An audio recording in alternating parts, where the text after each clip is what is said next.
कहानी की शुरुआत होती है। एक आदमी समंदर के किनारे भागता जा रहा था, तभी उसे वहां पर एक गेम बोर्ड मिलता है। अब वह गेम अपने घर ले आता है। वह गेम लाकर उस आदमी ने अपने बेटे को दे दी थी। अब जब उसका बेटा गेम देखता है तो उसे देखकर उसे लूडो वाली फीलिंग आती है, इसलिए उसने उसे साइड पर रख दिया था। रात को उस गेम से आवाज ही आने लगी थी। उस आदमी का बेटा जब उस गेम बोर्ड को खोलता है तो उसमें से एक वीडियो कैसेट मिलती है। अब वह लड़का जैसे ही उस वीडियो कैसेट को लगाकर गेम खेलने लगता है, हम देखते हैं उसमें से बहुत तेज रोशनी बाहर आती है और वह लड़का हमेशा हमेशा के लिए उस वीडियो गेम में चला गया था। अब कहानी हमें ले चलती है 20 साल आगे, यानी कि 2017 में। हम एक लड़के स्पेंसर को देखते हैं जो वीडियो गेम खेल रहा था। तभी उसे अपनी दोस्त का मैसेज आता है कि उसने उसका होमवर्क किया या नहीं। दरअसल उसका दोस्त पेंसर से जबरदस्ती होमवर्क करवाया करता था। पेंसर ने जल्दी से वीडियो गेम को छोड़ दिया था और अपने दोस्त का होमवर्क पूरा करता है। वह अपने दोस्त से काफी डरा करता था, इसीलिए जल्दी से उसकी होमवर्क को पूरा कर दिया था और जाने वाला था। पेंसर के दोस्त ने उसे फ्रीक हाउस बुलाया था। फिर हमें एक लड़की दिखाई जाती है जिसको सोशल मीडिया का बहुत शौक था। वह हर वक्त अपनी तस्वीरों को सोशल मीडिया पर दिया करती थी। इस लड़की का नाम बैटनी होता है। उधर स्पेंसर अपने दोस्त का होमवर्क लेकर फ्रीक हाउस पहुंच गया था। फ्रीक हाउस दरअसल उसी लड़के का घर था जो कहानी के शुरू में गेम की वजह से गायब हो गया था और उसका घर अब काफी डरावना भी लगता था, इसीलिए सब उसे फ्रीक हाउस के नाम से जानते थे। अब हमें कहानी में एक और कैरेक्टर दिखा जाता है जिसका नाम मार्था था। उसकी लड़ाई अपनी जिम टीचर से हो गई थी, तो इसीलिए उसकी टीचर ने उसे सजा दी थी। उधर स्पेंसर और उसके दोस्त का भी टीचर को पता चल जाता है कि स्पेंसर ने अपने दोस्त का हुआ वर्कर की दिया है। उन्हें भी सजा दी जाती है। बेथनी क्लास में बैठी वीडियो कॉल पर बात कर रही थी, तो इस वजह से उसकी टीचर भी उसे क्लास से बाहर निकाल देती है। अब इन चारों को स्कूल की बेसमेंट में भेज दिया जाता है। इनकी सजा यह थी कि इन्होंने मिलकर पुराने पेपर की स्टेपलर पिन को खोलना था, तभी उन्हें वहां से वो ही वीडियो गेम मिलती है। शायद उस आदमी ने अपने बेटे के गायब होने के बाद वो वीडियो गेम स्कूल को दे दी थी। ये चारों उस गेम को स्क्रीन से कनेक्ट जोड़ते हैं। स्पेंसर और उसका दोस्त गेम को खेलने लगे थे। वो बेथनी और मार्था को भी बुलाते हैं। अब जब ये चारों उस गेम को खेल रहे थे, तब ये अचानक से गेम बंद हो जाती है। गेम बंद तो हो गई थी, मगर ये चारों एक एक करके अब उस गेम में रुक जाने लगते हैं। ये जंगल में पहुंच गए थे। गेम खेलने से पहले इन्होंने जो कैरेक्टर्स चुने थे, उन्हीं कैरेक्टर्स में ये बदल गए थे। इनकी सबकी अपनी अपनी खूबियां थी। गेम जो हमें आगे जाकर पता चलेगा। वो चारों जब एक दूसरी को देखती है तो हैरान होती है, क्योंकि सब बदल गई थी। स्पेंसर जो कि एक दुबला पतला लड़का था, वो एक ताकतवर आदमी बन गया था। वो सबको कहता है मैं स्पेंसर हूँ। मार्था जो कि एक सीधी सादी लड़की थी, वो अब एक बहादुर लड़की बन चुकी थी। बेथनी जिसे फैशन करना और सोशल मीडिया का बहुत शौक था, वो अब एक मोटे प्रोफेसर में बदल जाती है। स्पेंसर का दोस्त जो काफी लंबा था, वो अब एक छोटे कट का बायोलॉजिस्ट। वो सभी एक दूसरे को देखकर बहुत हैरान थी। बेथनी जब खुद को देखने पानी के पास जाती है तो एक बहुत बड़ा जानवर इनके पास आकर इन्हें खाने वाला था। वो बेथनी को खा जाता है, मगर थोड़ी देर बाद वो वापस से आसमान से नीचे आकर गिरती है। अब ये चारों अपने हाथ पर 3 काली लाइंस देखते हैं, तो इन्हें पता चलता है कि ये गेम में शामिल हो गई है। इनके पास 3 लाइफ लाइंस है, यानी कि 3 चांस के वो अपनी जिंदगी को बचा सकते हैं। तभी वो जानवर फिर से इन पर हमला करते हैं। जैसे कि बेथनी को उस जानवर ने खाया, वो फिर से जिंदा हो गई, तो उसके पास अब 2 लाइफ लाइन बची थी। ये चारों उस जानवर से बचने के लिए बहुत भागते हैं। तभी वहाँ पर एक आदमी गाड़ी लेकर आ जाता है। वो इनको बिठाकर अपने साथ ले गया था। वो अब इनको जुमांजी गेम के बारे में बताता है, जो इस मूवी का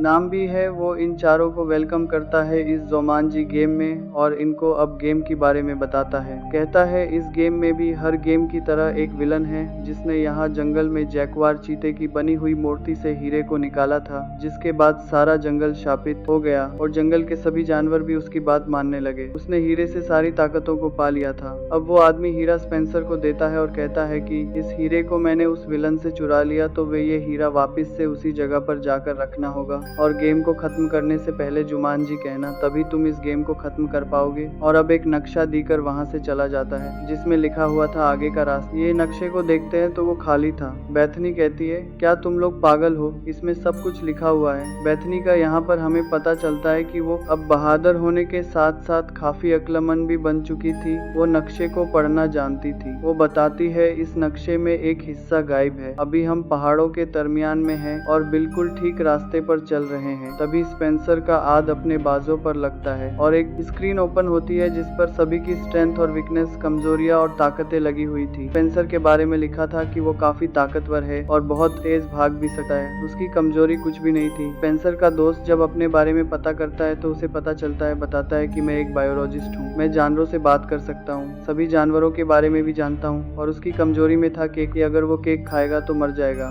मार्था जो कि एक फाइटर डांसर थी, बेथनी नक्शे को पढ़ना जानती थी। अब इन सबको समझ आ गई थी कि ये लोग जुमांजी गेम में हैं और इन्हें अब ये गेम खेलने भी होगी। तभी वहाँ पर चारों पर बाइकर हमला कर देते हैं। वो इन पर गोलियां बरसा रहे थे। ये गेम में सभी एक दूसरे की मदद करते हैं। बेथनी को जब एक बाइकर मारने वाला था तब मार्था आकर उस बाइकर का मुकाबला करती है और लड़ाई से मार गिराती है। स्पेंसर का दोस्त जो कि नहीं भाग पा रहा था, स्पेंसर उसे अपने कंधों पर उठाकर भागने लगता है। अब उन लोगों से बचते बचते ये चारों एक झरने के पास पहुंच गए थे। इनके पास कोटने के अलावा कोई दूसरा रास्ता नहीं था। तब मार्था को पता चलता है कि उसे एक गोली लगी है, वो भी मर जाती है, मगर कुछ देर के बाद आसमान से आकर गिरती है। इसका मतलब उसकी भी एक लाइफ खत्म हो चुकी थी। यहीं पर स्पेंसर का दोस्त उससे लड़ने लगता है, कहता है कि ना तुम इस गेम को खेलते और ना ही आज हम इस मुसीबत में होते। स्पेंसर कहता है बकवास नहीं करो, मैंने अकेले इस गेम को नहीं खेला था। स्पेंसर का दोस्त जो हर वक्त उस पर हुक्म चलाता और डराया करता था, वो आज भी ऐसा ही कर रहा था। और इसी लड़ाई के दौरान वो स्पेंसर को धक्का दे देता है, जिससे स्पेंसर एक खाई में जाकर गिरता है, मगर वापस से जिंदा हो गया था। उसकी भी एक लाइफ खत्म हो गई थी। जब स्पेंसर वापस आता है तो ये लोग एक दूसरे से कहते हैं, ऐसे तो हम कभी भी नहीं निकल पाएंगे, इस गेम से हमें लड़ने से अच्छा है इस गेम को अच्छे से खेलना होगा। ये चारों नक्शे के मुताबिक एक बाजार में पहुंच गए थी, जहाँ पर स्पेंसर का दोस्त गलती से केक खा लेता है क्योंकि उसे भूख लगी हुई थी और इसी वजह से उसकी मौत हो जाती है। मगर थोड़ी देर बाद वो दोबारा जिंदा हो गया था। जैसा कि हम जानते हैं सबके पास लाइफ जिंदगी के 3 चांस है। उधर बाजार में इनके सामने एक बच्चा आता है जो इन्हें एक जगह पर ले जाता है। वेलकम टू द जो मांची। अब वह इन्हें कमरे के पास ले आया था और कहता है अगर आंखें चुपकाई तो यह तुम्हें मार देगा। इतना कहकर वह चला गया था। इन्हें इस पहेली को सुलझाना था। वह जब उस कमरे में जाते हैं जहाँ पर एक बॉक्स में बहुत बड़ा सांप था। स्पेंसर जब उसको खोलता है तो इन्हें पता चलता है कि आंखें इन्हें सांप से मिलानी है। बेथनी कहती है मैं ऐसा कर सकती हूँ, जो कि अब एक प्रोफेसर में बदली हुई थी, मगर जब वो सांप के आगे बैठती है तो डर जाती है। वो सांप तभी मार्था पर हमला कर देता है,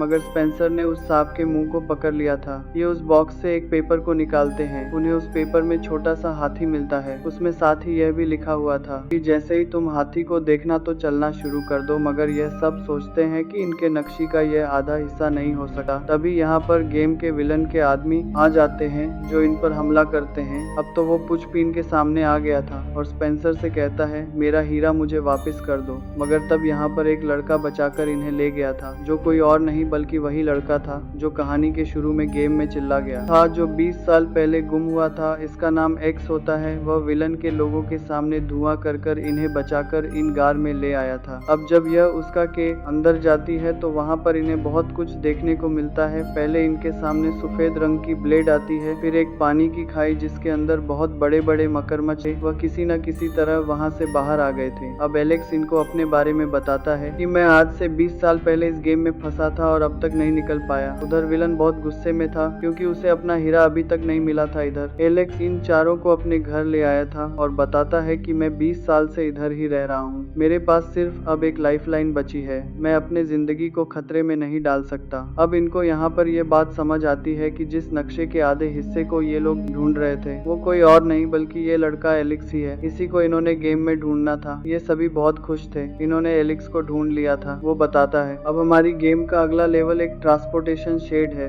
अगर हमने उसे पार कर लिया तब हम उस पहाड़ पर पहुंच पाएंगे जहाँ पर हमने हीरे को लगाना है। ये जब उस जगह पर जाते हैं तो उधर 2 गार्ड पहरा दे रहे थे। ये ऐसे ही उनके सामने नहीं जा सकती थी क्योंकि इन्होंने अपनी लाइफलाइन को भी बचाना था और ना ही इनके पास कोई हथियार था। तो सभी यह फैसला करती है कि मार्था को इन गार्ड के सामने भेजेंगे जो जाकर उनका ध्यान भटकाएगी, क्योंकि इनके बीच में लड़की सिर्फ मार्था आई थी। अब बेथनी जो के मोटे प्रोफेसर में बदल गई थी, वह मार्था को लड़कियों की अदाएं सिखाती है कि कैसे उसने जाकर गार्ड्स का ध्यान भटकाना है। अब मार्था गार्ड्स के पास चली तो गई थी मगर पागलों की तरह एक्टिंग करती है। उसे सही से एक्टिंग ही नहीं करने आती। तभी गार्ड्स वहाँ पर गाने को चला देती है जिसके हमें पता है कि मार्था एक फाइटर डांसर थी। वो गाने को सुनते ही उन गार्ड्स पर हमला कर देती है। बहुत ही मजे से वो दोनों को मार रही थी। तभी पीछे पीछे की रास्ते से ये लोग उस शेड में चले जाते हैं। यहाँ से इन्हें एक चीज को लेना था। ये सब हेलीकॉप्टर को लेने का सोचते हैं। एलेक्स को हेलीकॉप्टर चलाने का कहते हैं क्योंकि और कोई हेलीकॉप्टर चलाना नहीं जानता था, मगर वो साफ इनकार कर देता है। नहीं नहीं, मैं नहीं चला सकता इसको, क्योंकि मेरे पास सिर्फ एक ही लाइफ बची है और मैं इतना बड़ा रिस्क खतरा अपनी जिंदगी के साथ नहीं ले सकता। मगर स्पेंसर के कहने पर एलेक्स उस हेलीकॉप्टर को चला लेता है। तब इनके पीछे विलन के लोग भी आ गए थे। एलेक्स हेलीकॉप्टर को उड़ाता पहाड़ों के दरमियान से लेकर जा रहा था। तब इनके पीछे मोटे मोटे गेंडे बढ़ जाते हैं, जिन्होंने इनकी हेलीकॉप्टर के पंखी को खराब कर दिया था। अब स्पेंसर ऊपर जाता है और पंखी को किसी तरह से उसने ठीक कर दिया था। एलेक्स जो कि हेलीकॉप्टर को उड़ा रहा था, जब वो उसको अब स्पेंसर की दोस्त को याद आता है कि हीरा उसकी बैग से नीचे गिर गया है। सवाल अब ये था कि उसको लेने को न जाएगा, क्योंकि उस हीरे के इर्द की बहुत बड़े बड़े जानवर घूम रहे थे। तभी स्पेंसर अपने दोस्त को धक्का दे देता है। तभी बहुत बड़े बड़े जानवर उसके दोस्त के पीछे पर जाते हैं। पीछे से स्पेंसर ने आकर उस हीरे को उठा लिया था। एलेक्स भी उसे बचा लेता है लगता है। तब स्पेंसर ने अपने दोस्त की हाथ को पकड़कर उसे बचा लिया था। ये पहाड़ पर पहुंच गए थे और बहुत खुश होते हैं। तभी एक मच्छर एलेक्स को काट जाता है, जो उसकी कमजोरी थी। वो बेहोश हो जाता है। इधर कोई भी नहीं चाहता था कि वो एलेक्स को ऐसे ही छोड़कर आगे बढ़े। तभी यहाँ पर बैटनी अपनी एक लाइफ लाइन एलेक्स को दे देती है। एलेक्स तो जिंदा हो गया था, मगर बैटनी की एक लाइफ कम हो चुकी थी। यह उस जगह पर पहुंच जाती है जिधर चीते की मूर्ति बनी हुई थी। यह सब यहाँ पर आ तो गए थी, मगर आकर सोचते हैं कि इतना सब कुछ आसान नहीं हो सकता। जितना हमें लग रहा है, कुछ न कुछ तो गड़बड़ जरूर है। इनमें से स्पेंसर कहता है मैं जाऊंगा पहले इस रास्ते पर, मगर जब ये थोड़ा सा आगे बढ़ता है तो बहुत से जानवर इस पर हमला कर देते हैं। चीते ने स्पेंसर को मार दिया था जब वो वापस से जिंदा होकर आता है। तो यहाँ पर वो अपने दोस्तों को बताता है कि रास्ता बहुत ही खतरनाक है। हम ऐसे एक ही रास्ते पर नहीं चल सकते। मेरी पास एक आइडिया है, हमें अलग अलग रास्तों पर चलना होगा। जब ये सब एक बहुत बड़ा हाथी मिलता है। उधर विलन ने बैथनी को पकड़ लिया था। स्पेंसर से कहता है जो हीरा तुम्हारे पास है मुझे दे दो, वरना मैं इसे यहीं पर मार दूंगा। तब इसे पीछे से स्पेंसर का दोस्त आता है, जिसके पास हीरा था। वो बहुत बड़ ऊपर बैठा हुआ था। इधर बहुत से चीते उस पर हमला कर देते हैं। वही रहा, उसके हाथ से छूटकर ऊपर की तरफ गिर गया था। विलन भी बैटनी को छोड़ देता है। मार्था यहाँ पर स्पेंसर से कहती है तुम ऊपर जाओ, यहाँ मैं तुम्हें लाकर देती हूँ। अब स्पेंसर एक बाइक लेता है। उसने पहाड़ पर चढ़ना शुरू कर दिया था। उसकी राइडिंग बहुत ही शानदार थी। वह अपनी बाइक रोकता और बस चढ़ता जा रहा था। उधर मार्था जो हीरे को लेने गई थी तो देख रखती है हीरा बहुत से सांपों के बीच पड़ा हुआ है। उधर विलन भी आ गया था। यहाँ पर मार्था जानबूझकर एक सांप पर पांव रख देती है, जिससे सांप ने उसे काट लिया था। जब वह अपनी नई जिंदगी लेकर वापस आती है तो हवा में उड़ती हुई वही रास्टर को दे देती है। उस हीरे को स्पेंसर ने चीते की मूर्ति में लगा दिया था, मगर यहाँ पर कुछ भी नहीं होता। सबको याद आता है कि यह गेम को तो खत्म करना था जो मांझी का नाम लेकर, और अब सब एक के बाद जो मांझी चिल्लाने लगे थे। इसके बाद खत्म हो गया था जंगल, तो 12 से हरा भरा हो जाता है। गेम का विलन भी गायब हो गया था। जिसके बाद उन पांचों के पास वही आदमी आता है जो इन्हें गेम के शुरू में मिला था। कहता है आप लोगों का शुक्रिया, आपने हमारे जो मांदी जंगल को फिर से हरा भरा कर दिया। फिर वह सभी से एक ही करके हाथ मिलाने लगता है, जिससे सब के सब अपनी दुनिया में वापस पहुंच गई थे। फिर यह सभी उसे बेस्टमेंट वाले कमरे में वापस पहुंच जाते हैं, अपने अपने असली रूप में, जहाँ से इन्होंने गेम को खेलना शुरू किया था। लेकिन वह देखते हैं उधर एलेक्स नहीं था। जब यह उसे ढूंढने जाती है, जो एलेक्स का घर फ्री खास था, वह बहुत खूबसूरत सजा हुआ था। एलेक्स आता उन्हें हेलो करता है। बैथनी भी हेलो करती है। एलेक्स इनको बताता है यह गेम ने मुझे उसी टाइम लाइन में भेजा है जब मैं गायब हुआ था, यानी कि मैं अपने ही टाइम में वापस आ चुका हूँ। मेरी शादी हो गई है। मैंने अपनी बेटी का नाम बैथनी रखा है। गेम में बैथनी नाम की लड़की ने मेरी जान को, जो कभी एक दूसरे के दोस्ती नहीं थे, अब वो अच्छे दोस्त बन जाते हैं। कहानी के आखिर में हम देखते हैं उस गेम को स्पेंसर के दोस्त ने तोड़ दिया था, यानी कि उसने जुमांजी को खत्म कर दिया। और इसी के साथ इस मूवी की कहानी यहीं पर खत्म हो जाती है।